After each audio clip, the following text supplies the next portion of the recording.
우리 신명기 24장은 구속함을 얻은 사랑의 공동체들의 규범. 성경을 보면 하나님은 자기 백성들에게 기대를 가지고 계십니다. 그래서 주님이 내가 거룩하니 너희들도 거룩하라. 그래서 하나님을 정말로 바로 만났다면, 거룩하신 하나님을 만났다면 진정으로 이웃을 짓밟으면서 잔인한 인간이 아마 되지 못할 것입니다. 왜냐하면 하나님을 바로 만난 사람들은 하나님의 성품을 날마다 본받고 싶고 따라가고 싶고, 또 그 하나님의 말씀을 늘 묵상하면서 쫓아가고 싶은 것이 하나님의 은혜 받은 자의 특징입니다. 그래서 예수님을 만난 사람은 그분이 싫어하는 그런 생활을 계속해서 할 수가 없어요. 오늘 24장에 보면 하나님의 거룩한 하나님의 백성들이 지켜야 될 10가지 규범들을 쭉 말씀을 합니다. 그래서 크게 두 파트로 나눠볼 수가 있어요. 성민, 하나님의 거룩한 백성들이 지켜야 될 그런 규범이 뭐냐? 오늘 24장에서는 크게 두 파트로 볼 수가 있는데, 1절부터 9절까지는 공동체에 하나님은 성결을 위한 규범을 정해줬습니다. 하나님 나라의 공동체, 이스라엘 공동체, 하나님의 백성들의 공동체, 그 공동체가 더럽혀지면 안 되기 때문에, 그래서 하나님은 성결을 위한 규범을 하나님이 정해주셨습니다. 그리고 10절부터 22절까지에 보면 그 공동체 안에서 한 걸음 더 나가서 사랑의 실천 규범, 그 공동체 안에서 어떤 규범이 있는데, 그리고 사랑을 어떻게 실천을 해야 되느냐, 사랑하는 하나님의 백성들, 이스라엘 공동체, 교회의 공동체 안에 있는 사람들에게 사랑을 어떻게 실천해야 되느냐, 그 규범을 자세하게 주님이 말씀을 하십니다. 그 1절부터 9절까지는 공동체 안에 성결을 위한 규범. 그래서 공동체가 지저분해지면 안 된다. 하나님이 거룩하기 때문에 그 공동체, 하나님의 백성들도 거룩한 자녀들이 되기를 하나님이 원하십니다. 그래서 레위기도 마찬가지고 신명기도 마찬가지고 하나님의 백성들이 성결한 규범을 쭉 말씀을 이제 하시는데, 이 규범들은 성경에 보면 이 규범들은 악을 제거하기 위해서, 또 하나는 범죄하지 않기 위해서 하나님 미리 규범을 다 이렇게 정해줘요. 우리 대한민국의 백성들에게는 이 민족의 법이 있잖아요. 법. 그리고 규범이 있잖아요. 규범이 질서를 유지하고 악을 제거하고 범죄하지 아니하도록 어떤 규범을 정해줍니다. 그것은 우리를 얽어매는 것이 아니고 우리들에게 한없는 자유를 우리에게 베푸는 것입니다. 그 첫째 규범은 뭐냐면 가정으로부터 시작됩니다. 가정. 성결된 가정을 이루라는 것입니다. 공동체 안에 성결된 가정. 근데 성경에 보면 말세가 되면 가정이 부패해요. 그래서 가정으로부터 불미스러운 일들이 많이 일어납니다. 근데 첫째 규범이 뭐냐면 성결된 가정을 이루라. 그 1절입니다. 1절. 사람들이 아내를 취하여 데려온 후에 수치되는 일이 그에게 있음을 발견하고 그를 기뻐하지 아니하거든 이혼 증서를 써서 그 손에 주고 그를 자기 집에서 내어 보낼 것이요 그랬습니다.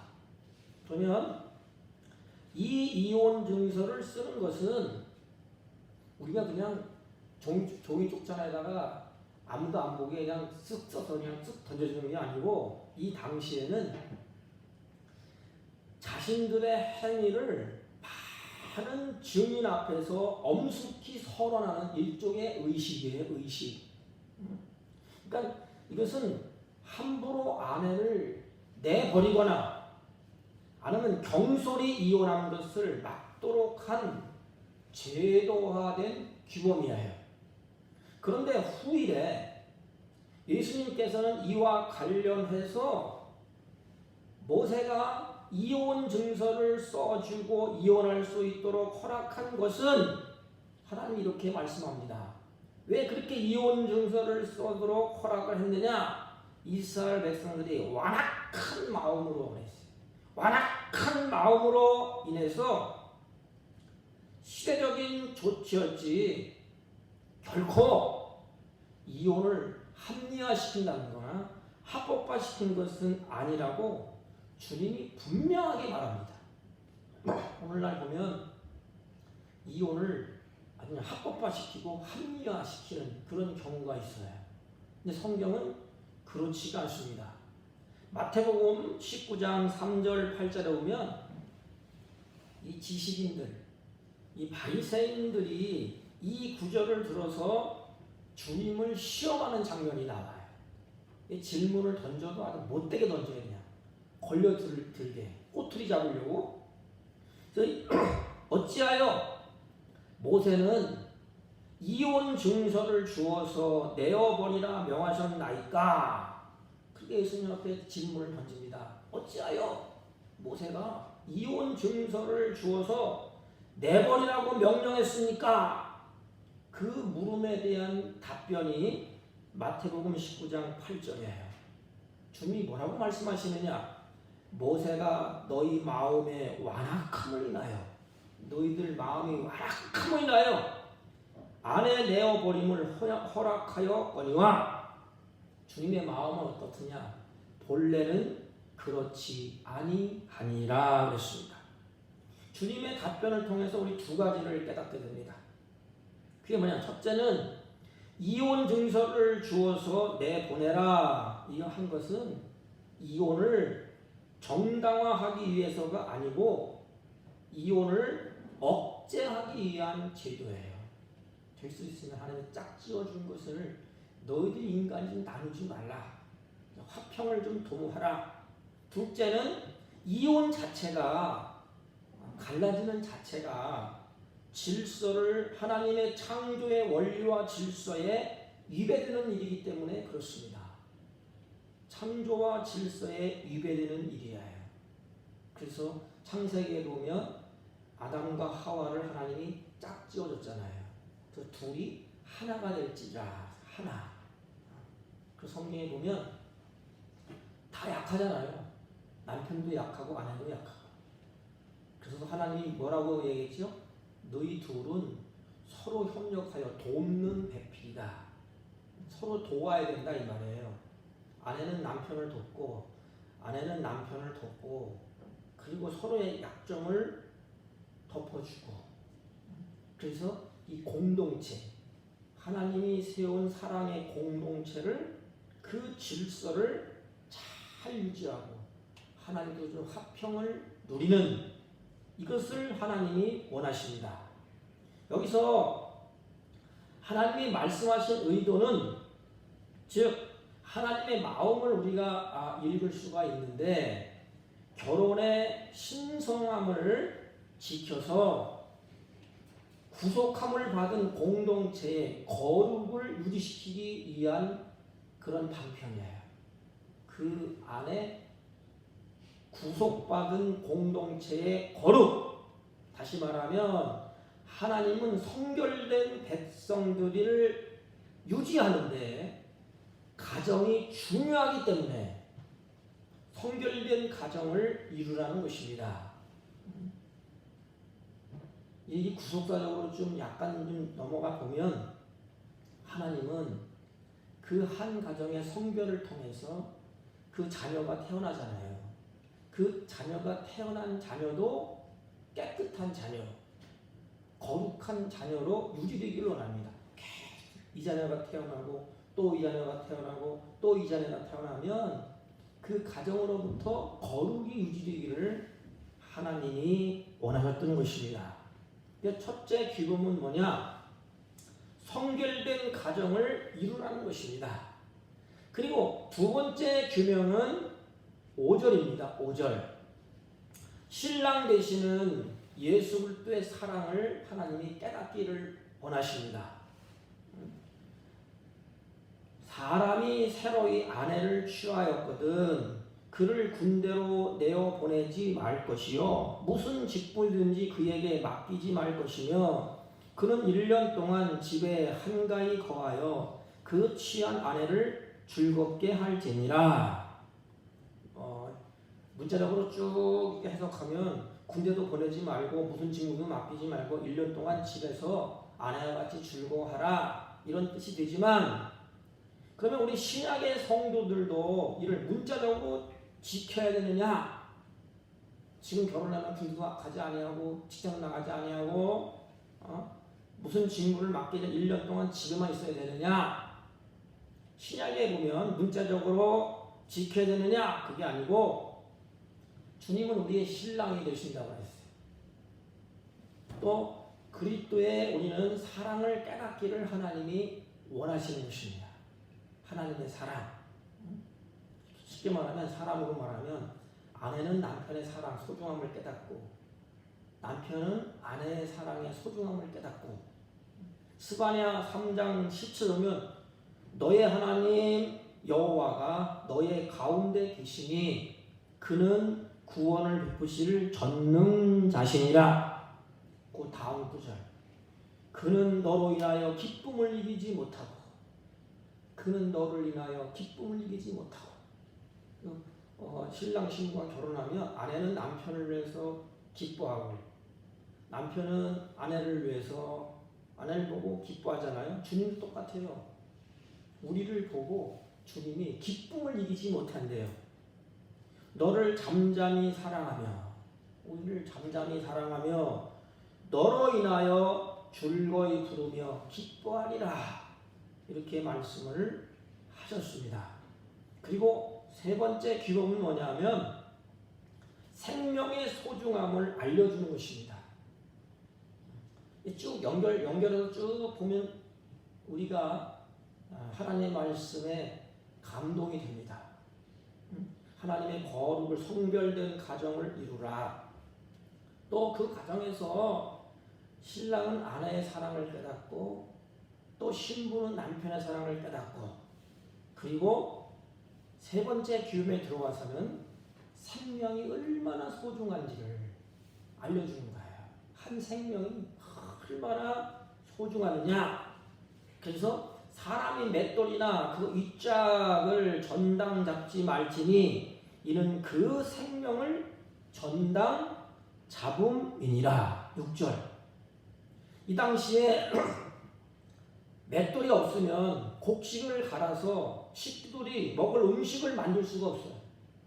오늘날 같으면 그냥 도전기에 넣고 싹 돌리면 되잖아요. 근데 이 당시에 맷돌이 없으면 곡식을 갈아서 밥을 해 먹어야 되는데 생계에 꼭 필요한 필수품이 뭐냐면 맷돌이에요. 그래서 그 맷돌을 담보물로 잡으면 이제 굶어야 되는 판이에요. 이것이 성경에 보면 장사꾼은 저울을 저당 잡히면 안 돼요. 목수는 도끼, 목수 지금은 뭐 여러 가지 지구가 있겠지만 이 당시에는 뭐 도끼, 또 공부하는 학자는 책, 밭 일항에서 이용되는 소 따위는 담보로 잡아서는 안 된다고 성경은 기록하고 있습니다. 이게 뭘까? 생명의 소중함을 알려주는 것이 아니겠습니까? 생명의 소중함을 알려주는 것이다. 내 생명이 소중하면 다른 사람의 생명도 소중한 거예요. 그래서 여기 보면 그 생명을 전당 잡음이니라. 맷돌을 전당 잡았는데 생명을 전당 잡은 것으로 그렇게 해석했어요. 그러니까 이 기름은 생명의 소중함을 알려주는 것이다. 그리고 우리 크리스찬들은 내 생명이 중하면 다른 생명도 중한 거예요. 그래서 가장 큰 범죄가 뭐냐? 생명을 죽이는 일이에요. 그리고 우리 크리스찬들은 하나님이 가장 기뻐하는 것은 뭐라 그랬죠? 생명을 살려주는 일이에요. 생명을 살려주는 일만큼 더 큰 것은 없어요. 주님도 우리를 향하여서 한 생명이 천하보다 귀하다고 했어요. 그래서 생명의 소중함을 알려주는 것입니다. 그게 어디예요? 사랑의 이스라엘 공동체, 사랑의 공동체, 지금 보면 교회 공동체. 이 공동체에서 우리가 명심할 것은 생명의 소중함을 알아야 돼요. 그러면 생명의 소중함을 아는 자는 그 생명을 해치는 일을 하지 않는다 이 말이에요. 내 생명이 소중하면 다른 사람 생명도 소중하다. 한 걸음 더 나가서 하나님의 보살핌이 어떠한가를 알려주는 것입니다. 하나님은 그 보살핌이 이와 같다 이 말입니다. 그리고 넷째 규범은 한 걸음 더 나가요. 내 이웃을 내 몸같이 사랑하라. 생명이 소중하기 때문에 그 생명을 어떻게 하라고요? 사랑하라. 7절 봅시다. 7절 사람이 자기 형제 곧 이스라엘 자손 중 한 사람을 유인하여 종으로 삼거나 판 것이 발견되면 그 유인한 자를 죽일지니 이같이 하여 너희 중에 악을 제할지니라. 보세요. 하나님 우리에게 율법을 주신 기본적인 뜻이 뭘까? 오늘 본문을 보면은 악을 제거하는 것입니다. 악. 그래서 율법은 죄가 뭔가 그걸 닫고 드러내요. 이것도 죄다. 이건 악이다. 하나님이 싫어하는 것이다. 그럼 계속 드러내요. 이상의 규범들에서 신약의 성도들에게 문자적으로가 아니고 실질적으로 우리 마음에 와 닿는 것이 뭔가 하면 내 이웃을 내 몸같이 사랑하라는 것이에요. 이게 1절부터 9절까지 공동체의 성별을 위한 규범인 것입니다. 공동체의 성별, 거룩 성별. 그래서 첫째 규범이 성별된 가정을 이루라. 가정. 그리고 둘째 규범은 그 가정 안에서 깊은 그리스도의 사랑을 깨닫기를 원했습니다. 그래서 신랑 신부 아무것도 1년 동안 하지 말고 여기는 한가히 거하여 그 취한 하나를 즐겁게 할지니라. 그리고 나서 그 공동체 안에 생명의 소중함을 알려주는 거예요. 생명의 소중함. 우리 크리스찬들이 바로 이것을 명심해야 돼요. 이걸 모르면 다 파괴돼요. 생명의 소중함을 모르는데 다른 건 제대로 하겠습니까? 소중함을 알겠어요? 그러니까 생명의 소중함을 모르면 욕심에 끌려서 그 생명을 죽입니다. 물질이 더 소중하니까. 그리고 나서 끝부분에 가서는 내 이웃을 내 몸같이 사랑하라. 우리가 우리 몸을 얼마나 사랑해요. 우리 자신을 사랑하잖아요. 그러니까 내 이웃도 그렇게 사랑하라. 그리고 8절부터 이제 시작 쭉 가는데 8절부터 9절까지 보면 생명의 공동체의 거룩을 위한 규범이에요. 8절 9절까지 생명의 공동체 거룩. 그래서 너는 문둥병에 대하여 문둥병이 나오잖아요. 문둥병에 대하여 삼가할 네 사람 제장들이 너에게 가르치는 대로 내가 힘써 다 행하되 곧 내가 그들에게 명한 대로 너희는 주의하여 행하라. 너희가 애굽에서 나오는 길에서 내 하나님 여호와께서 미리암에게 행하신 일을 기억할지니라 그랬습니다. 그러면 민수기 12장 10절에 보면 오늘 미리암이 나오잖아요.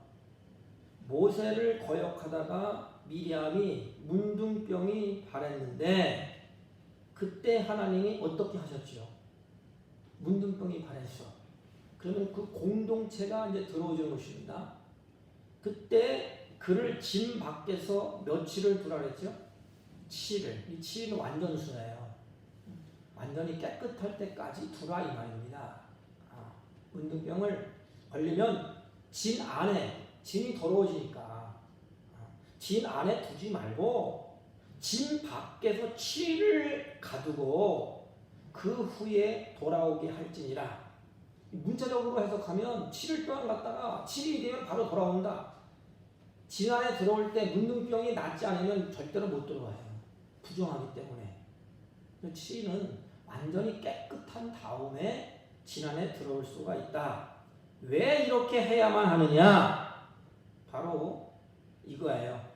여호와의 구속함을 얻은 사랑의 공동체의 거룩을 위해서입니다. 그리고 10절부터 22절까지는 그 공동체 안에서 사랑의 실천의 규범이에요. 그럼 어떻게 사랑을 실천할 것인가? 이건 제가 나눈 거예요. 그냥 주석보도 없어요. 10가지 기준이나 이런 게 없어요. 그냥 제 나름대로 이렇게 나눠봤어요. 10절부터 22절까지는 공동체의 사랑의 실천의 규범이다. 여섯 번째 규범이 10절부터 13절까지예요. 어떻게 사랑을 실천해야 되느냐? 물은 내 이웃에게 구워줄 때에 이 사람 관계에서는 뭘 구워주잖아요. 이렇게 쌀도 대박으로 줘서 야 내가 너 쌀없으니까 쌀 한 박대 꺼줄게. 꺼줄 때에 너는 그 집에 들어가서 전당물을 취하지 말고. 그러니까 사람의 공동체 안에서 사람들에게 이제 뭘 꺼줬어 이렇게. 이제 꺼줬는데 안 갚으면 이걸 내가 갚겠다. 이렇게 전당물을 취하지 말고 너는 밖에 서 있고 내게 꾸는 자가 전당물을 밖으로 가지고 나와서 내게 줄 것이며 그가 가난한 자이거든 너는 그 전당물을 가지고 자지 말고 해질 때 그 전당물을 반드시 그에게 돌려줄 것이니라 그랬어요. 그리하면 그가 그 옷을 입고 자며 너를 위하여 축복하리니 그 일이 내 하나님 여호와 앞에서 내 의로움이 되리라. 보세요. 정당한 권리 행사라 할지라도 전당물을 잡을 수가 있어요. 정당한 권리입니다. 정당한 권리라 할지라도 인격을 좀 무시하거나 짓밟지 말라고 가르치는 거예요. 정당한 권리를 쉽게 말하면 내가 빌려주면서 이 사람이 이제 너무 없으니까 이걸 받잖아요. 그 담보를 잡아요. 그럴 때에 이 사람의 인격을 무시하거나 그 사람을 짓밟지 말라. 이거는 유교적인 이런 습성이 있어서 자기는 우월하고 다른 사람은 하찮게 봅니다. 조금만 뭘 배우고 조금 뭐 있으면 돈이 많으면 다른 사람을 무시하잖아요. 그리고 짓밟잖아요. 우리 크리스찬들은 그렇게 하면 안 돼요. 공동체 안에서. 이 팔레스타인 지역은 낮에는 덥고 밤에는 춥습니다. 이게. 그래서 우리 영상 한 12도만 되면 우리는 그냥 따뜻하잖아요. 그 사람들은 우리가 느끼는 영하로 내려간 거와 마치 느껴요.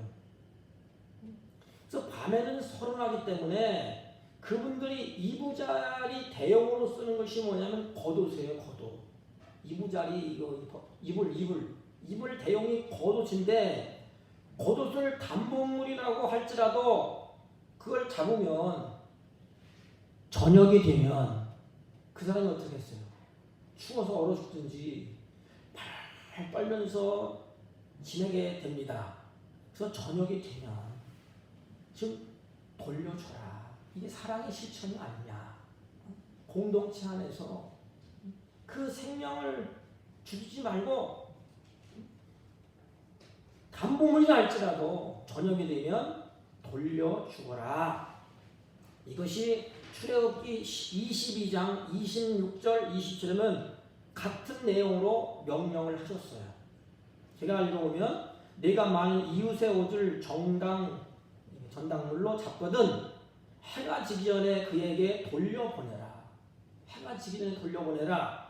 그것이 유익한 옷이라. 그것이 그의 알몸을 가릴 옷인지 그가 무엇을 입고 자겠느냐. 그가 내게 부르짖으면 내가 들으니 나는 자비한 자임이니라. 그러니까 이제 입을 옷이 없으니까 하나님 앞에 억울하다고 부르짖잖아요. 하나님의 가난한 이웃에 대한 뭔가 하면 사랑의 실천이에요. 공동체 안에서. 그래서 참 아름다운 모습이 초대교회에 아름다운 공동체가 나오잖아요. 서로 떡을 떼며 교제하고 물건을 서로 나누고 이 나누는 그 서로 사랑의 공동체. 그래서 공동체의 사랑에 실천하는 규범을 말씀을 합니다. 여섯째 규범도 같은 내용이에요. 이게 쭉 궁핍하고 빈궁한 품꾼은 너희의 형제이거든. 품꾼, 하루하루 품을 팔아서 사는 사람이 너희의 형제이거든. 어떻게 하라고? 내 땅 성문 안에 우거하거든 객이든지 제발 그를 학대하지 말라. 품꾼이라고 학대하지 말라. 그러면서 품삯을 떼먹지 말고 당일에 주거라. 그 사람은 한 푼 한 푼 벌어 먹고 살잖아요. 그걸 안 주면 어떻게 해요? 생명이 위태롭습니다. 당일에 주고 해진 후까지 미루지 말라. 이는 그가 가난함으로 마음의 품삯을 간절히 바랍니다. 저도 어르신들이 옛날에 못 먹고 못 살 때 품을 팔아서 하루하루 사는 분들이 옆집에 있었어요. 근데 아침에 나가서 품삯을 못 받잖아요. 그럼 자식들이 끼니가 없어, 끼니가. 그때 저도 어리지만 이 보리쌀이 있어야지 먹는데 보리쌀은 고다 쳐놓고 해친쌀은 고다 쳐놓고 보리쌀도 없어 이게. 그러니까 고구마, 감자 그걸 이겨서 그것도 많이 먹으려고 또 걷다 또 뭘 넣고 이래서 잡수신 것을 봤는데 품 팔아서 먹은 사람들에게 그 품삯을 하루 동안 안 주면 그 사람은 다 굶어야 돼요. 그래서 두렵건대 그가 너를 여호와께 호소하면 죄가 내게로 돌아갈지라 하노라 그랬습니다. 그래서 13절과 15절 우리가 이게 대조해서 보면 상대방으로 하여금 나 자신을 축복하게 하도록 하라. 아니면 하나님께 호소하게 할 것인가 축복하게 할 것인가 내 행동에 달려있다 이 말입니다.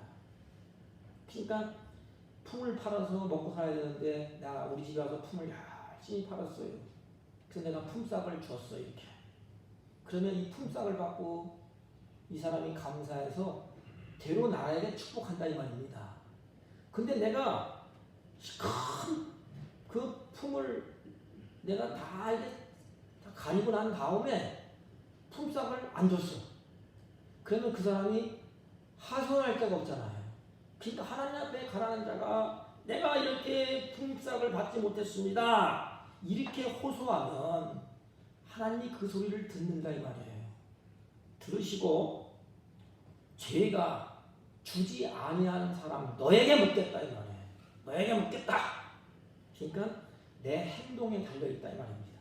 이건 남을 탓할 필요가 없어요. 모든 것은 내 행동에 달려있어요. 그리고 여덟째 규범에서 16절 보면 아비는 그 자식들이 인하여 죽임을 당치 않을 것이요 자식들은 그 아비를 인하여 죽임을 당치 않을 것이라. 각 사람은 자기 죄에 죽임을 당할 것이니라 그랬습니다. 그러면 보세요. 이렇게 말한 의도가 뭘까? 자신이 잘못하고 변명하거나 탓하지 말라는 거예요. 내가 잘못해놓고 다른 사람을 탓하고 다른 사람도 변명을 하지 말라 이 말이에요. 근데 우리는 죄성이죠. 죄성. 성경에 보면 아브라함도 그렇고 믿음의 조상이라는 아브라함도 그렇고 또 아론도 그렇고 이 죄성이 뚝뚝뚝 나와요. 자기가 잘못해놓고 다른 사람 탓해. 아방도 뭐라 했어요? 아담도 어떻게 했어요? 당신 때문에 그렇다고. 자기가 안 먹으면 될 텐데. 그리고 변명을 한 변명. 앞에서 말씀한 축복도 호소도 자신이 행한 대로 받는 결과라 이 말입니다. 그럼 보세요. 사랑의 공동체 안에서 사랑을 실천하는 규범을 정해주셨어요. 그 규범대로 내가 행하면 누가 갚아준다는 거예요? 손해보는 것 같지만 하나님이 다 갚아준다는 거예요. 그와 반대로 거꾸로 학대하고 짓밟고 빼앗고 또 임금도 떼어먹고 그렇게 하면 그 사람들이 호소한다는 하나님 앞에. 저 사람이 나에게 임금도 안 줬습니다. 내가 죽어서 얼어 죽겠습니다. 자식들이 지금 죽을 지경입니다. 이렇게 호소를 하면 그것이 하나님은 주지 않은 자에게 그 결과를 묻겠다 이 말입니다. 그러니까 다른 사람은 우리가 탓할 것도 없어요. 자신이 행한 대로 결과를 내가 받는다 이 말입니다. 구원은 은혜로 믿음으로 우리가 주어지잖아요. 그런데 삭은 내 행한 대로 하나님이 갚아주시겠다. 그러면서 아홉째 기별은 17절 18절은 객과 고아에 대해서 말합니다. 객과 고아의 송사를 억울하게 하지 말며 그랬어요. 힘없는 자예요. 송사가 뭐예요? 재판을 할 때 억울한 일을 하지 말라 이 말입니다.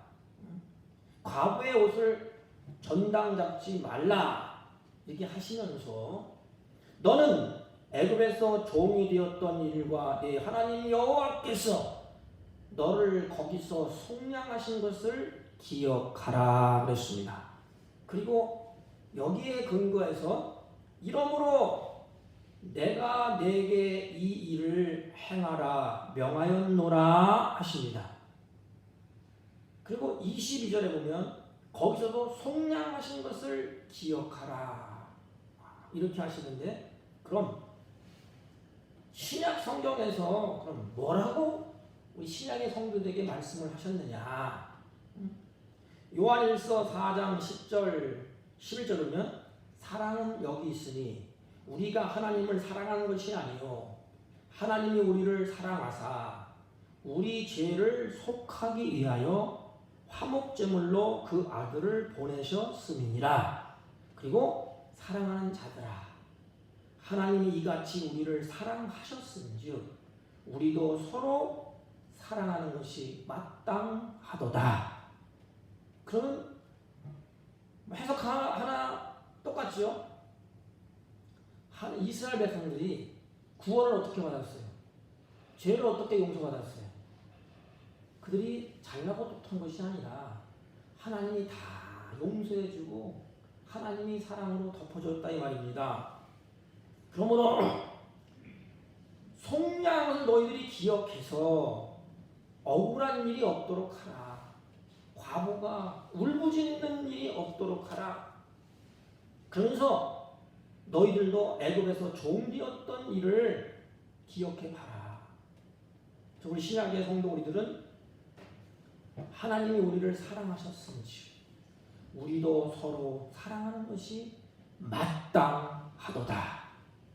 그러니까 사랑의 공동체의 실천 규범이 핵심이 여기에 있어요. 하나님이 우리를 사랑하셨기 때문에 너희들도 그렇게 해야 마땅하지 않느냐? 그러면 서로 사랑을 하라. 그러면서 아홉 번째 기범은 19절인데 내가 밭에 곡식을 벨 때 그 한 몫을 밭에 잃어버렸거든 다시 가서 가져오지 말고 나그네와 고아와 과부를 위해서 남겨두라. 이런 보세요. 세 개 나오죠. 나그네, 고아, 과부. 이 세 사람은 구제의 대상이에요. 어느 누구도 나그네, 고아, 이 과부는 참 지금으로 하면 살기가 힘든 분야예요. 그래서 밭에서 이제 곡식을 하다가 그걸 잊어버렸건 다시 가지려고 하지 말라. 그것은 고아나 과부나 나그네를 위해서 그냥 둬라. 그리하면 내 하나님 여호와께서 내 손으로 하는 모든 일에 어떻게 한다고요? 복을 내리시리라. 네가 그렇게 하면 과부를 위해서, 고아를 위해서, 나그네를 위해서 밭에 그냥 남겨두면, 그들이 먹게 두면 하나님이 내 손으로 하는 일마다 복을 내리시리라. 근데 우리 거꾸로 가자. 거꾸로 복을 받기 위해서 과부 것도 빼앗고 나그네 것도 빼앗고 고아 빼앗고 다 빼앗잖아요. 내 것이 될 것 같지만 아니에요. 성경은 다 주는 것 같지만 하나님이 복을 주셔야 돼요. 그래서 약속을 하잖아요. 그렇게 하면 하나님이 복을 내리시겠다. 이것이 구속함을 얻은 사랑의 공동체의 규범들입니다. 결론을 보면 1절부터 우리가 시작해서 9절까지의 규범을 쭉 우리가 보면 공동체 안에 성별, 지저분하게 되지 않고 깨끗하게 유지되기를 원합니다. 그런 규범이에요. 둘째 큰 규범은 뭔가 하면 공동체 안에서 거룩을 유지하는 사랑하는 자녀들에게 어떻게 사랑을 실천해야 되느냐. 그런 규범이 10절부터 22절까지의 규범이 됩니다. 그리고 이제 끝절 22절 한번 봅니다. 22절 한번 봐요. 결론 9절. 너는 애굽 땅에서 종되었던 것을 기억하라. 이러므로 내가 너에게 이 일을 행하라 명령하노라. 이 일을 행하라 명령하노라. 그럼 절 보세요. 이제 선을 행하라는 것은 누구의 명령이에요? 하나님의 명령이에요. 너희들이 꼭 기억할 것이 있다. 너희들도 옛날에 고아와 가부와 나그네처럼 그런 자였다 이 말이에요. 올챙이 시절을 모르고 개구리가 올챙이 시절을 모르고 개구리가 되어도 날뛰지 말라. 쉽게 말하면 그러니까 그걸 꼭 기억하고 있으라. 그러니까 오늘도 그 이치에 처해 봐야 배고파 봐야 배고픈 사람의 심정은 안 돼요. 사람들이 그러더라고. 배고파 봐야 다른 사람이 배고픈 것을 안 돼. 늘 배만 부르고 잘 먹고 잘 사는 사람들은 배고픈 사람들의 심정을 모른대. 그래서 하나님은 이스라엘 너희들도 옛날에 애굽에서 종으로 타지 않았느냐. 그때를 생각해 봐라. 그러면서 선을 행하라는 것은 하나님의 명령이다. 그런데 보세요. 그 명령은 무조건적으로 강압적으로 하는 것이 아니에요. 하나님 막 윽발지면서 막 강압적으로 막 이렇게 하는 것이 아니고 성경을 보면 하나님께서 먼저 사랑으로 은혜를 베푸셨기 때문에 너희들은 자발적으로 이웃에 대한 사랑의 은혜를 베풀어라 이 말이에요. 누가 할 수 있는 일이에요 이것은? 크리스찬들이. 하나님이 우리에게 만 가지 은혜를 베풀어 주셨어요. 쓸모없는 우리들, 쓰레기 같은 우리들, 나그네 같은, 과부 같은, 고아 같은 그런 우리들을 하나님이 버려주지 아니하시고 하나님이 우리에게 그 사랑으로 말미암아 은혜를 베푸셨어요. 그리고 긍휼을 베풀어 주셨어요. 너희들이 긍휼을 입지 않았느냐, 은혜를 입지 않았느냐. 그 은혜를 입은 자, 그 사랑을 받은 자, 그렇다면 너희들도 그 사랑을 나누고 그 사랑을 베풀어라 이 말이에요. 중요한 건 한 가지가 있어요. 마음으로 선을 행하는 것입니다. 그럼 왜? 겉으로만 하지 말고 중심으로. 그래서 우리가 할 수 있는 힘은 내게 없잖아요. 그래서 하나님의 사랑을 받은 자, 하나님의 은혜를 받은 자만이 이것을 할 수 있어요. 이런 자들에게 행하는 것이 곧 하나님께 보답하는 행위라고 주님께서 가르쳐주고 있습니다. 성경에서 뭐라 그랬죠? 이웃에게 하는 것, 곧 내게 하는 것이다. 하나님께 하는 것이다. 요한계시록에 나오잖아요. 하나님 부름받은 백성들이 내가 가난하고 헐벗을 때 너희들이 먹을 것을 주었고, 그러니까 뭐예요? 우리가 언제 그랬습니까? 그래서 가난한 자에게, 헐벗은 자에게 너희들이 한 것이 곧 내게 한 것이다. 그래서 하나님이 다 알고 다 갚아주시겠다. 우리는 두 가지를 지금 마음에 두고 가세요. 우리는 하나님께서 우리를 사랑하셔서 하나님의 거룩한 백성으로 우리를 삼아 주셨습니다. 그래서 공동체 안에 들어오도록 했어요. 그렇다면 공동체 안에서 성별을 위한, 거룩을 위한 규범이 우리들에게 있습니다. 하나님이 이렇게 이런 규범을 쭉 성경에 주셨어요. 그리고 그 거룩한 공동체 안에서 우리가 실천해야 되는데, 앞에다 뭘 붙였냐? 사랑의 실천 규범. 그 사랑은 뭐예요? 예수님의 사랑, 하나님의 사랑. 그 사랑을 받았기 때문에 너희들도 그 사랑을 공동체 안에서, 가정의 안에서, 또 교회 안에서, 또 하나님의 공동체 안에서 그 사랑을 이렇게 실천을 하라. 이것이 바로 하나님께서 우리에게 주신 규범이에요. 우리들도 이웃에 대한 사랑과 은혜를 베푸는 마음으로 선을 행해서 하나님의 기쁨이 되고, 이웃에게는 우리가 여기 있는 것처럼 행복이 되고, 하나님의 자녀다운, 그래서 많은 사람들이 그리스도를 알고 또 하나님이 저런 분인가 우리를 통하여 드러내 보일 수 있는 저와 여러분이 되시기를 주님의 이름으로 부탁을 드립니다. 하나님 아버지 감사합니다. 우리를 사랑하셔서 주님의 거룩한 백성으로 세우시고, 또 하나님의 거룩한 공동체 안에서 성별되기를 원하시고, 또 공동체 안에서 사랑의 실천 기쁨을 주셔서 그리스도의 사랑을 실천할 수 있도록 은혜를 베풀어 주셨사오니, 메말라가는 이 시대에, 각박해져가는 이 시대에 우리는 사랑의 공동체 안에서 그 사랑을 실천해서 그리스도의 아름다운 자녀로 세워지게 하옵시고, 날마다 하나님의 거룩한 백성답게 이웃을 향하여 하나님의 살아계심과 하나님의 계심과 하나님의 역사하심이 우리를 통하여 드러나게 하시고, 빛의 자녀들처럼 하나님의 영광 가운데 거하게 하여 주옵소서. 예수님의 이름으로 기도하옵나이다. 아멘.